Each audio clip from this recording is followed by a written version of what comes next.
I wonder if we're going to spend 2 hours today like we did the other day. No, rarely do we have such a long conversation, much less a debate, because rarely can I really bring a strong opinion against the likes of you on something. And I suppose I felt like I had something. You did. Moving on. You had something. No one knows exactly what it is, but you had something. The funniest tweet, I think, was something like, I really don't like when daddies fight with each other or something. That was funny. Good to see you. And thank you for joining me. By the way, so just for the record, the last time we talked, we spent a lot of time talking about, we spent probably the most time we've ever spent, other than when I've co-hosted, when you let me co-host your old radio show so generously. And but what we were debating was something that requires serious and contestable and difficult judgments, which is the relationship between free speech and a civil society. And that's a hard question. I mean, it's just a really hard question. Yeah, I think the most interesting part to debate is what is the outcome of censorship? And it's really hard to know, because you can look at where it's happened and what the outcome was, but then you got to compare the fact of social media and YouTube and podcasts. And it's just, how does one regulate such a thing without becoming China, Russia, North Korea? Right. And just to put a whipped cream on that 2-hour conversation. So my 14-year-old social justice daughter, Sarah, she often speaks for her generation. That's what she says. And they do have a different view on free speech. That whereas I was raised under the ACLU banner of, when someone says something offensive, we're not talking about defamation or bribery, but just offensive, terrible speech. The answer is to respond and show why that speech is offensive. And Sarah's generation's response is shut it down. Do you think though that Sarah, probably a lot of people of her generation have that view, but do you think that opinion speaks for the entire generation, really? I think it speaks for the reason, as we talked about last week, why some subjects can no longer be taught in law school. I think it's complicated, Pete. But the main point I want to say about this is people between 14 and 25, I think, have very different views on this than the previous generations, which is fine and dandy. And they may be right or wrong, but there is a sea change.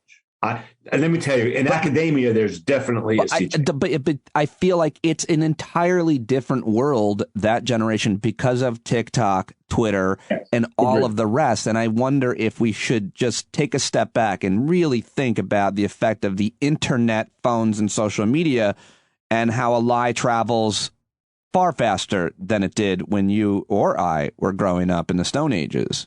Oh, 100%. And I've written, I don't want to get into it now. I have substantively, for law professors, made the argument that First Amendment doctrine has to change because of the internet in some very substantial ways. And by the way, when I say that, I'm booed out of the room by most law professors. Right. Sure. As you should be.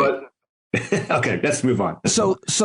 Okay. Obviously, I wanted to talk to you all week. I figured you'd be in high demand, and I say, let him go do all these high profile interviews. He'll always come home to me. And of course, that's true. They weren't high profile, but that's true. And of course, hosting your own podcast, which is got some really great recent episodes, Supreme Myths, which is linked to in today's show notes. But I wanted to talk obviously about the confirmation hearings, the way that you saw, your big thoughts. You've been tweeting about it all week. But first, you've been writing and ranting about Justice Clarence Thomas for years. You just re-upped a piece that you wrote back in 2016, which is certainly worth a read and obviously still relevant. Justice Thomas is America, originalist or Republican, you ask. But you also just shared Jane Mayer's article in the New Yorker from last year about Ginni Thomas. And it goes in depth into who she is. But you've known this. You've been talking about this forever. So what do you have to say about the huge, huge news that Ginni Thomas the wife of a Supreme Court justice, was texting the chief of staff of the president of the United States of America on January 6th, much less how involved she was with January 6th. How big of a deal is this? What does it mean for Clarence Thomas? Does he have to resign? So this is going to be a long answer. There's no. I mean, it's a goddamn long setup. So take your time. Even by our standards, this is going to be a long answer. But first of all, it is 11:14 a.m. on Friday morning when we are taping this. I don't know when it's coming out. Pete, I haven't. I've been busy. This is going to be coming out as part of my new series called Saturdays with Segall, where I talk to you. Awesome. On my day off, which is supposed to be Friday. I never take it off. And then I just drop it for extra content on Saturday. So awesome. Go ahead. Okay, awesome. As of late last night, the last time I checked the news, we don't know what Justice Thomas is. Do we know what hospital he's in? Do we know if he's in a hospital? Do we know anything? Last I checked, we don't even know where the guy is. So that's kind of a weird thing. I didn't realize that. I thought that he was either in the hospital or had checked out. We last I heard that. Now, I'm looking it up. Go ahead. That's probably the least important thing, right? Well, no, it's not, because it go not to me. Well, because he could die. Well, no, it's not that. I'm really going to resist the urge throughout this entire podcast to say any syllable about my feelings or not about whether he dies or not. But by the way, Supreme Court Justice Clarence Thomas discharged from hospital. That's a report from about 30 minutes ago. Okay. Released from hospital after a week-long stay 6 minutes ago. So he's out. Go ahead. Okay. But the reason it was important, Pete, is we should know where our government leaders are and what's wrong with them. When, taking into account privacy concerns, we should at least have a better idea than we had all week. The Supreme Court office wouldn't talk about it. Anyway, okay. First of all, I want to say this, and you and I have talked about this in other contexts for 12 years. Let's take this example. Everybody knows, who listens to you and me together knows, for example, I love Billy Joel. If I were to come out and say, oh, my God, Billy Joel did the most terrible thing today. I can't believe he did it, and I'm so mad at him. I would have more credibility for that than someone who hates Billy Joel all the time, because for 10 years, I've been telling him how much I love Billy Joel. To be fair, according to some of his ex-wives, that might actually be true. Is that right? He has too many to count, not to mention the child he had at 70, whatever, doesn't matter. Anyway, so here's the point I want to make about Clarence Thomas. It's a little self-serving, but I want to make it at the outset. In 2012, when the huge Obama case was going in front of the Supreme Court, there was a huge outcry in Slate, Daily Beast. I think your friend was saying Justice Thomas had to recuse from the Obamacare case because Dean Obeidallah, so I was thinking of. Everybody was saying that he should recuse himself because of his wife's lobbying activities against the Affordable Care Act, her very loud lobbying activities.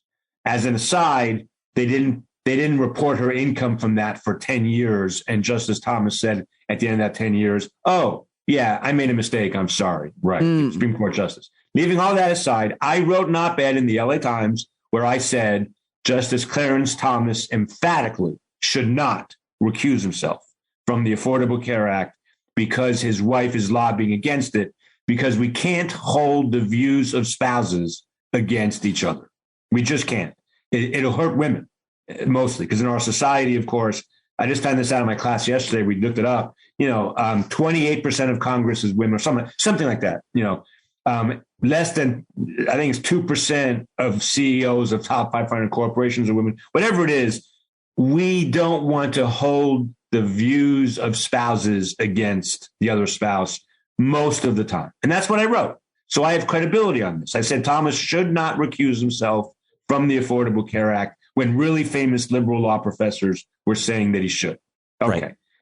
We are now on a different planet, in a different world, in a different hemisphere. First of all, the fact that a Supreme Court justice's wife publicly took actions to convince members of the executive branch, like the chief of staff, to call the election illegal and return power to Trump is extremely troubling. There's no question what she wanted, as reported by these emails The Washington Post had a whole bunch of them yesterday or today. She wanted Trump to be put back in power. Yes.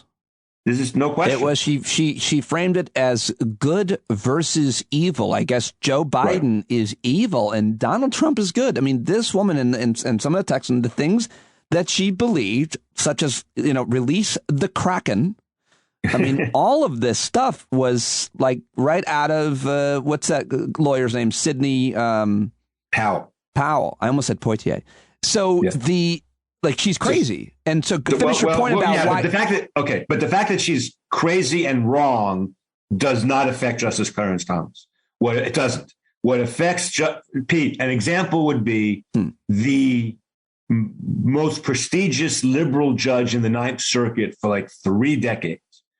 The guy who several friends of mine clerked for, a feeder judge to the Supreme Court, who passed last year. His wife led the ACLU in Southern California or Middle California for a very, very long time. And the judge still heard cases involving the ACLU. So I want to be clear. The standard for spousal behavior affecting judges should be really high. Like, we shouldn't care about the judge. We should care about her because she's awful and a monster. But how it reflects on Justice Thomas, we got to be really careful about this because it's okay now. But the difference is, and it's a big one, is she was trying to enlist members of the executive branch who might want to curry favor with her husband in cases that involve the executive branch, and her direct personal involvement with those people is a very, very, very, very troubling thing. But more importantly than even that, if I understand this right, and correct me if I'm wrong, or the audience or your listeners will, we have these emails. Texts, despite the fact that Trump made the argument to keep them private, or they all made the arguments to keep them private, which the Supreme Court rejected 8-1, with only Justice Thomas dissenting. Right. And if he knew his wife's emails were part of this, texts, then he absolutely had to recuse. Clarence Thomas was the only vote to block the January 6th committee from getting Trump's papers. And you're saying that the only way it really is a legal issue or consequential, we have to recuse, is if he knew that she was texting him? Not at the time, but if he knew that his wife's anything, text, emails, phone call, anything, were part of the documents at issue in that case. Why wouldn't he assume that if Mark Meadows' phone records were going to be made transparent, or probably several other people that she was also texting, maybe in the White House executive branch or maybe in another branch, wouldn't he assume? She texted Senator Gomer, whatever his name is. Congressman Louis Gomer of Texas. Congressman Gomer. Yeah, great man. Great American. Yeah, one of the worst. She was texting his chief of staff. Okay, there you go. Let me get this whole thought in. Okay. If there was even a reasonable possibility that his wife's communications were included in the lawsuit involving these materials, then, now let me say this carefully, he absolutely, morally, equitably had to recuse, except, and this is where we can start ranting, except there are no formal recusal rules that the Supreme Court considers binding on themselves, and there is no ethics code that the court says so. But that's the legal part of it. The obvious part of this is from fifth graders to Mike Dorf, the most sophisticated law professor I know, and all the way down. Everybody agrees that if your spouses or your sons or your daughters or your brothers' evidence is at issue in a case trying to keep that evidence out, you recuse. Period. Full stop. Except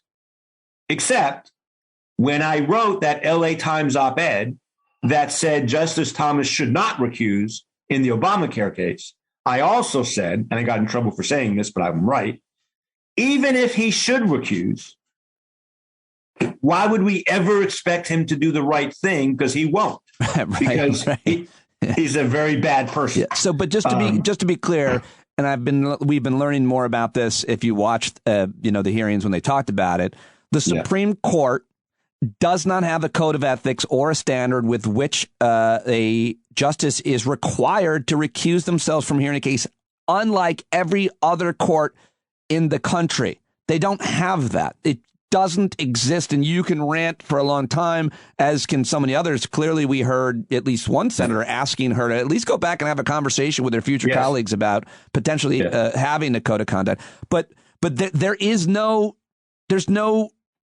nothing that says they have to recuse. Let's be exactly accurate here. Justice Roberts. But they do sometimes recuse themselves. Kagan, all of them at some point, right?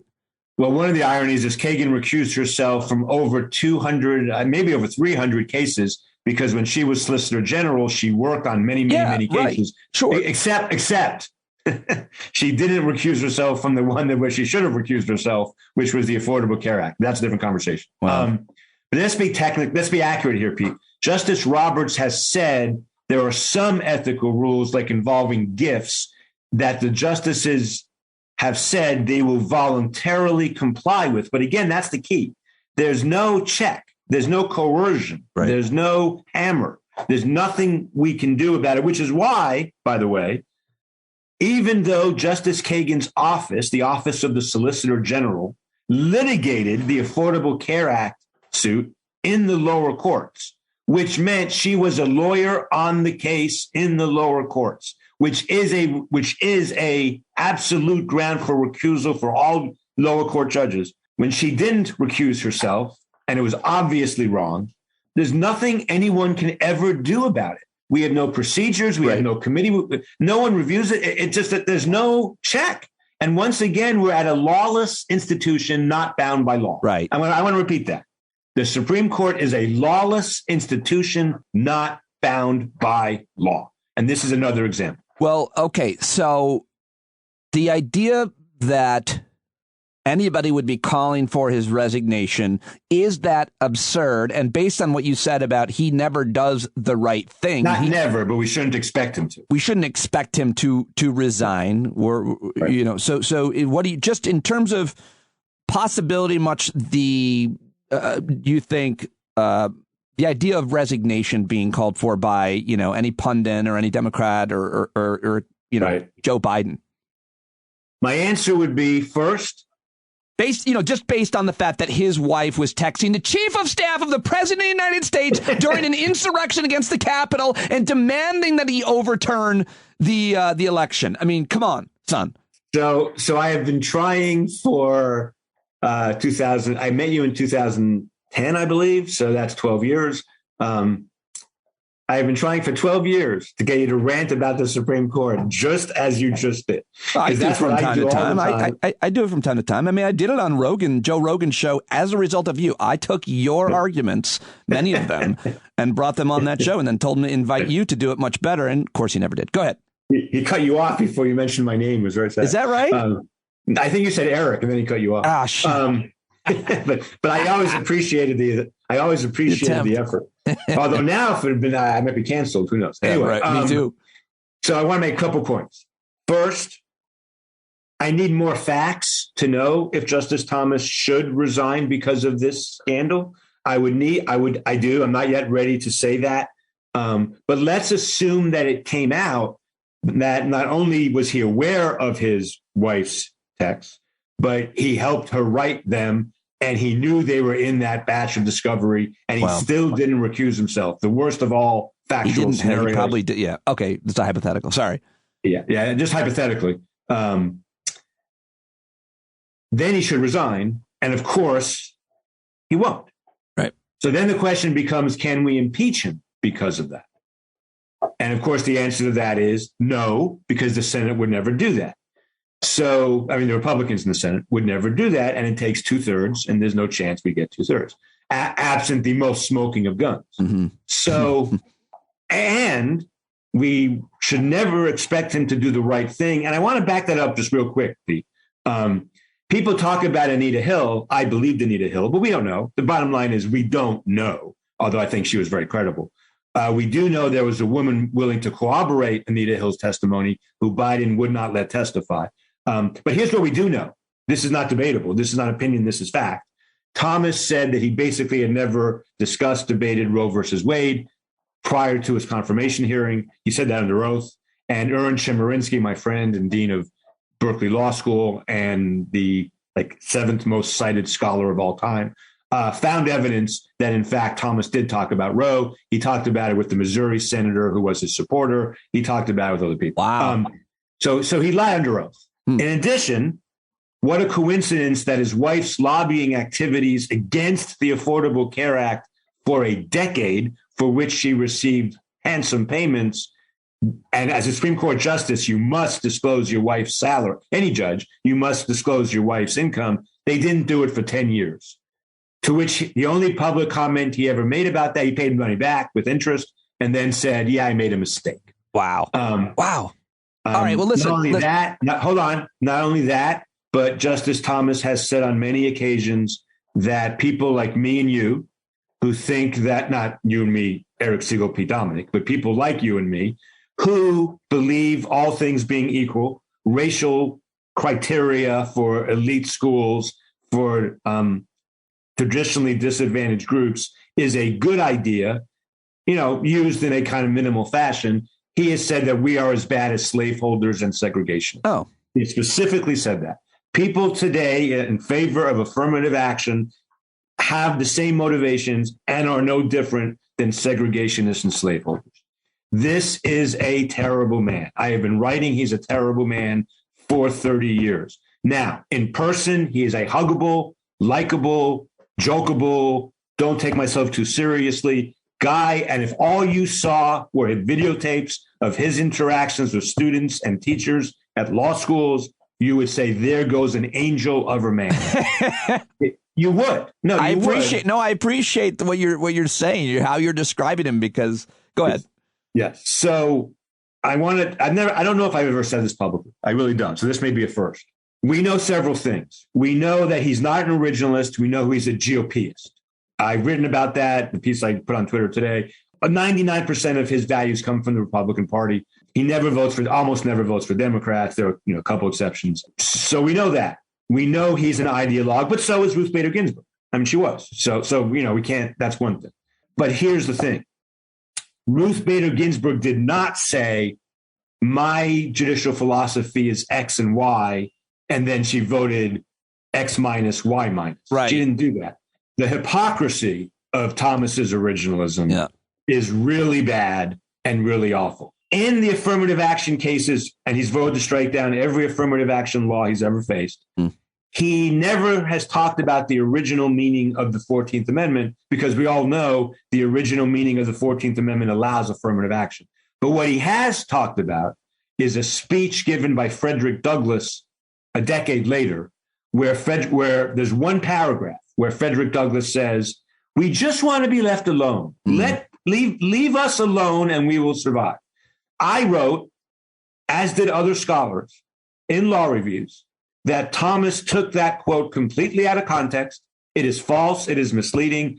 What Frederick Douglass was referring to was the government putting actual obstacles in the way, like literacy tests and voter suppression, in the way of blacks. And he's saying, leave us alone. Don't do bad things to us. Right. In other speeches, he said, never in history have so many people been let out of bondage with so little. And he absolutely was a proponent of giving the newly freed. So my point here, Pete, is even though Thomas has been told now by some elite professors and by me and others in law reviews that I'm sure his law clerks have read, that you took this speech out of context. It's not what you say it says. He keeps repeating. The man can be two things: warm, friendly, bubbly, endearing in person, and a lying hypocrite in the office. And that's what he is. And well said. But what's the difference between GOPist and originalist? Could you just give me one example of a decision that you're talking? Sure. And then we've got to get, I mean, we're 26 minutes in. We haven't talked about the confirmation hearings. I have 5 minutes on the confirmation to sum it all up. It'll be easy. Oh, wow. Okay. Yeah, maybe 8. Wow. I'm minimizing such a major accomplishment. I have many Republican friends who think, for example, that abortion should be constitutionally protected, or that affirmative action, let me put it this way. I have originalist law professor conservative friends whose position is, I would never vote for affirmative action. I don't think schools should use affirmative action, but it's not unconstitutional, for example. There are a lot of Republicans who thought that term limits on members of Congress, which was a big issue in the 90s, was a good idea, but sadly unconstitutional for all kinds of reasons. Thomas said it was constitutional. We can go on and on. There are many, many, many issues where Republicans would take different, where some Republicans might take different positions than Thomas, but the GOP leadership, the official program, the official platform is different from all of that. And Thomas is on board at like 99.9% with the GOP platform of 1992 when he was appointed, 91. So many of the results he has reached as a judge cannot be justified under originalism, but they can all be justified under GOPism. Okay, well, that is fascinating, and I really do want to learn more about the examples you're talking about with that, and it's a really important differentiation, I think, and point to... Yeah, I'm sorry, I was a little bit unclear on one thing. There's a big difference between the GOP rank and file. This difference is getting smaller, but it's still there. Yeah, at least in my world. The GOP rank and file is different than GOP leadership. What Thomas is GOP leadership all the way down. Well, let's get to the confirmation hearings and specifically who's the worst, Josh Hawley, Lindsey Graham, or Ted Cruz. There is actually only one answer, and I think you know it, but Josh Hawley, Lindsey Graham, or Ted Cruz.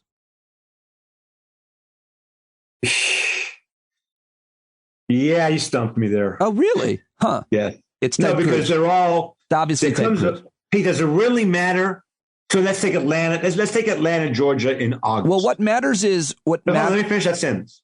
It could be 97 degrees with 90% humidity, or 101 degrees with 80% humidity. It's so hot it doesn't matter. There are no. What matters is what connects them all, and there is a kind of intensity of on the scale of how bad they are. But what connects them all is a real sense of having no values or principles about anything that's important in the world other than their own themselves. Literally forget about power and agendas. It's just mentions on Twitter for Ted Cruz. But let me answer your question. If I was forced to have a meal with one of those three people, the first would be Graham.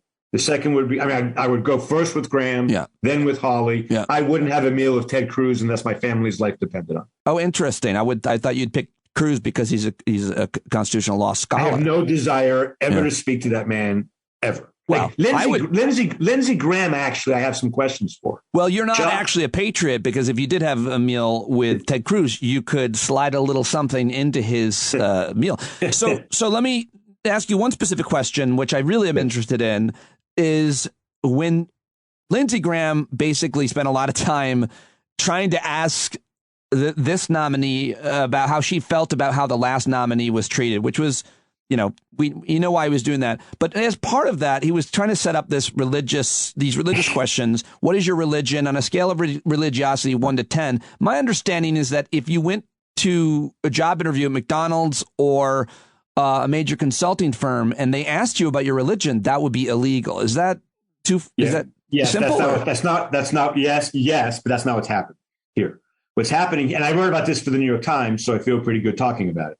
What's happening here, Graham had to be in his bonnet about both the Kavanaugh hearing and the Barrett hearing.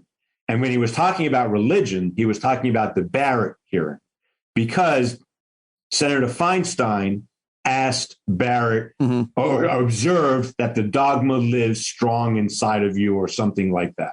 And that fueled a national controversy involving famous liberals like the president of Princeton University, who used to be a law professor at the time anyway, of all people, and all kinds of liberals saying, oh, this was terrible. Don't ask about faith. Oh, this is awful. To which Jeffrey Stone, who is maybe some third or fourth most famous liberal law professor in the country at the University of Chicago and has written 10 books on freedom of speech. Jeffrey Stone and I wrote an op-ed in the New York Times saying, shut the hell up. First of all, Judge Barrett wrote about the intersection of faith and deciding cases and suggested she might have to recuse herself in a death penalty. A judge, not her, a judge might have to recuse themselves, a Catholic judge, in a death penalty case, depending on that judge's particular religious beliefs. So Judge Barrett threw that into the hearing. And all Feinstein was doing was addressing the article that Barrett wrote. Judge Jackson has never said a word, as far as I know, about the relationship between faith and judging. And Lindsey Graham's attempt to make a false equivalence between how Judge Barrett was treated and how Judge Jackson was treated is incredibly wrong, stupid, and false, because Barrett wrote, by the way, a very thoughtful and intellectual, and I found interesting article on the relationship between faith and judging. If you're going to write about faith and judging, and then you're going to be a Supreme Court nominee, they get to ask you about faith and judging. Nobody made that point, I don't think. Well, maybe they did. Again? Did anybody make the point that you just made? Like Dick Durbin and others were doing a pretty good job, cleaning up the mess that was created by the, Republican senator before. It might have been an interesting thing for Chris Coons or one of them But Pete, they do not. One of the problems is Democrat and Republican senators. There's two. So going to the confirmation process in general. First, they don't really want the truth. It's like the opposite of Tom Cruise and A Few Good Men. Do you want the truth? You can't handle the truth. Well, Tell me the truth. I was thinking that Judge Ketanji Brown Jackson might have that moment herself. Where how dare you, and just tell them about how horrible having to see these pictures and witness these cases was. So they don't care about the truth. They care about and they do care about who getting confirmed, but they care more about their constituencies, right? Most of them. So that's the first thing. So they're not easily improvisable. In other words, they have these prearranged speeches. It's not easy for them to veer. Yes and no. Some of them, yes and no. I mean, yes. Sheldon Whitehouse, Kamala Harris was pretty good at being. Can I just go over a few of the real low points really fast? Yeah. Okay. Senator Matlock Beauregard John Kennedy from Mississippi. When he asked, this was my low moment of any confirmation hearing. Oh. Since Justice Kagan didn't do what she should have done, which I've written about, I won't talk about here. Kennedy said to her, I think you're intelligent, obviously. I'm paraphrasing, but you're obviously intelligent and you're obviously articulate. And everyone in the world knew what he meant for a black woman. Like there's no question that was what was going on in his brain. That was a low moment. I wish she. Hold on, I found it. It's okay. I think 1 minute. Great. To Senator John Kennedy of Louisiana. Beauregard. Foghorn. Foghorn. Yes. Here he comes. Walking in, wearing a white suit, dressed like Colonel Sanders. It takes him an hour to say the word "the." Judge, I have enjoyed listening to you today. Gosh. I find you to be very intelligent and very articulate. Okay, cut it off there. Just cut it off there. We know what he meant by that. It was incredibly offensive. You're not allowed to say articulate to smart black people or any black people. I'm just saying, knowing him, his life, his values, where he comes from, the entire picture, we know what he meant. Now, this is terrible. A microaggression. It sends a not so subtle message that person is part of a group that we don't expect to see sitting at the table talking on a leadership role, according to Dr. Amy Deal, who's a scholar. That was great, Pete. Yeah, she's a gender bias expert at Harvard. Or that no, was a not at Harvard. spectacular. That was a spectacular ad in there. That was great. Yeah. You know, when the Attorney General of Alabama refuses to recognize the duly legal status of the President of the United States, we know we're in big trouble. That's kind of sideways to the hearing. But why would there see what I can't understand about that? And no one's I don't know if people are talking again. I've been off the news for like a day, half a day. But what I don't understand is if I were a Democrat senator, I would have jumped all over that. But more importantly, if I were a Republican senator on that committee, I would have distanced myself because they called him. He was their witness. I can't believe all 11 Republicans, 10 white, by the way, let's get this out of the way. Republicans had 10 white men, 1 white woman. The Democrats had 6 white men, 2 white women, 3 people of color. That is a very big difference, and that's very important. But leaving that aside, why wouldn't at least, is there no decency on that committee where one person wouldn't say, I appreciate what you said about the nominee. I don't agree with you what you said about the president. Let's move on. Maybe someone said that. I didn't watch the whole thing, but I don't think so. And that's a nightmarish situation. Now, I want to say something about her. Okay. She's a great, my understanding of her cases and her background, I think she's a great judge. I think she's run the Supreme Court. And she appeared to me to be a person of great dignity and character, which is what my friends who know her tell me. So, okay. Now, having said that, I'm not blaming her for this. She had to and did repeat the horrifically and demonstrably false cliche, my job, senators, is to interpret, not make the law. That's a lie. She knows it's a lie. Kagan said it. She knew it was a lie. Sotomayor said it. She knew it was a lie. They all know it's a lie. Now, we would have disagreements how much of a lie it is, but they know it's a lie. We're living in a world where the only way to get on the Supreme Court is to lie under oath. I'm going to repeat that sentence. We're living in a world where the only way to get on the Supreme Court is to lie under oath. And that is a microcosm of everything that's wrong with the Supreme Court. I had a very sophisticated law professor who I really respect lecture me the other day on the noble lie and how, Eric, in all of your efforts to bring down the court, I have two types of scholarship. Doctrinal scholarship, this case should come out like this. Yeah. Standing is a terrible doctrine, whatever. And then I have I'm a Supreme Court critic. Right. Let's bring this institution down. Right. On that second half of my scholarly output, this law professor was saying, you're going to destroy, not you, but if this ever were to catch on, it would destroy the Supreme Court. Why do you want to do that? And my answer to that always is, I just want to tell the truth. And then the American people can decide if they want to destroy the Supreme Court. I'm not going to destroy the Supreme Court. Let the people decide.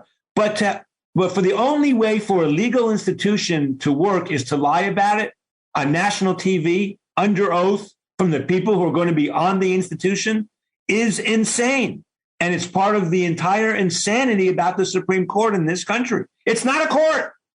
So, no, they don't interpret the law. They make the law. And the reason we know this is because from 1789 to 1973, women had no right to have an abortion. From 1973, federal right. From 1973 to 1992, they had almost a fundamental right to have an abortion. Then from 1992 until now, they have a right to have an abortion only if there's no undue burden. And starting in June, in many states, they'll have no right to an abortion. And all of that is law made by the Supreme Court of the United States. Right. Not interpreted. Yes. Sorry. Yeah, you put it another way in a tweet just before we started talking. Judge Jackson, who I greatly admire and who should be confirmed, paid lip service to originalism, and that has been a big thing. She also said judges should, quote, interpret, not make the law. Both views are just necessary game playing, but people taking them seriously should not.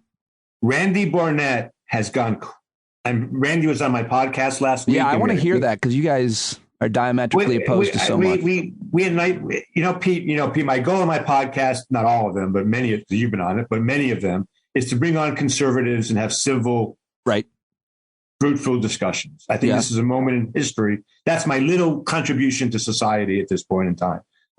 We can disagree and then be friends and be friends. Anyway, so we had a good conversation. Randy has gone crazy over the last 2 days. I don't mean in a bad way. Randy has been excited over the last 2 days that this liberal nominee has basically said she's an originalist. All right. I understand why Randy's happy, because he's, of course, a famous originalist. I understand why he is gloating. I understand why he's saying, see, originalism is the thing. And none of that is true. She's not an originalist. She will not decide in an originalist way. And we don't have originalism in this country when it comes to the courts. And it's just playing the game. It's saying what has to be said to get confirmed. I don't blame her for that. She didn't set the rules. But I want to repeat this one more time for your audience. This is, I've said it before, I want to say it again. This is how it should go. Right. Go ahead. Judge Jackson, I understand. I am not asking you to promise how you will vote in an abortion case. It would be inappropriate for you to do so. I am not asking you to commit to any position in the future about anything having to do with abortion. But I know that you thought about abortion because you've been a lawyer, a judge, et cetera. You've thought about abortion. You're a citizen. You must have feelings and opinions about the legality of abortion and Roe and Casey. Would you mind sharing your opinions with us now? To which she should say, I make no promises, Senator, and I make no commitments, and I'm a judge, so I know my initial feelings about a case have changed in the past when I see facts, when I hear lawyers' arguments, and my mind will be open about this if I ever hear an abortion case. But of course, I've thought about this, and here are my feelings and values today. And senators, I want you to know, I think the American people want to hear this. I think the American people want to know how I feel about abortion today. Now, when that clip is played on CNN, the American people will go, yay, that's amazing. Someone finally told the truth. Eric Segall, as always, much appreciated. The Saturday conversation, Saturdays with Segall. Thank you, sir. For more, go listen to his podcast, Supreme Myths. Go now, because this one's over. Thank you, sir. Thanks, Pete.